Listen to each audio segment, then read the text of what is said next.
onde. Dah. Udah. Deh, yalah dak jago dah. Lah jangan sabar leh hari kau mah. Alun juo jago-jago leh. You minta karimbon di baku empat leh kau mah. Ndak you pikiran sekitar lah you do. Awal lembat tanah, alun nyamba. Jual ke tanah aku, baris si tak do. Melalu je leh. Oh Tuhan. Kau tak iko yang nak tak kahar de dengko do. Dah. Deh. Oi, dah. Jago lah leh ah. Laku rari ku alun jo jago leh. Tak kasungkah ke ko. Anak-anak lapar tu ah. Nasi nang kari tanah tak doh, sambal nang kari masak tak doh. Udah. Dah kecil.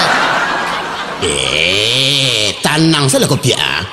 Rasaki itu ketibu je yo. Ndak kalari bagi gunung kari kajar pia. Motornya masih mengantuk je baru kuah. Amuh lo ketibu surang je ndak kari cari. Itu di kecian. Jangan suko juga nonton sinetron. Kau tu sebentar nonton sinetron. Ala bantu sinetron lo duit deh. Dia memakak je pia. Rasa kepaca gendang telingur na. Angok bom bangkai memakak gitu. Nela. Dah. Jago lah dah. Ai lah talot dia kecek empat lah kau dan siam je sudah lah kau nya. Assalamualaikum. Siang tiba tu. Assalamualaikum. Wah. Waalaikumsalam. Apa bah? Kabar baik kau Mak Ipin. Aku ambut jangan-jangan kau tu sebentar batangkat-tangkat darui kau Mak Ipin kau job ini. Apa masalahnya kau Mak Ipin? Ndak elok kau tu sebentar je batangkat-batangkat darui. Jadi ndak lama ambo mandangannya kau. Tu sebentar batangkat jo Mak Ipin. Oh, kalau jadi laki itu Mak Ipin tuh harus tanggung jawab, ya toh? Tanggung jawab ke bini, ke anak, magilan jo bini, magilan jo anak. Oh, tak itu Mak Ipin. Oh, ya enggak bro? Betul itu betul Mak Ipin.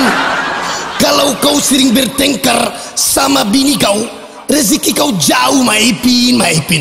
Benar itu kata kawanku itu betul dan sangat betul. Tak itu Mak Ipin. Ada nggak di telinga Mak Ipin tuh? Jancok sebentar coba tangka, sakan awak jo tetangga. Oke toh Mak Ipin? Iya bang, insyaallah aku akan mencoba untuk merubahnya bang ya. Cuman dulu bini yang boko dek temakan tubuh palasi. Kalau gitu. Ayolah Mak Ipin ya. Jambat tangka jo Mak Ipin lah nak. Iko tuh sebentar batangka jo. Akur saya Mak Ipin lah ya. Oke Mak Ipin, janji Mak Ipin ya. Oke, dadah Mak Ipin. Assalamualaikum.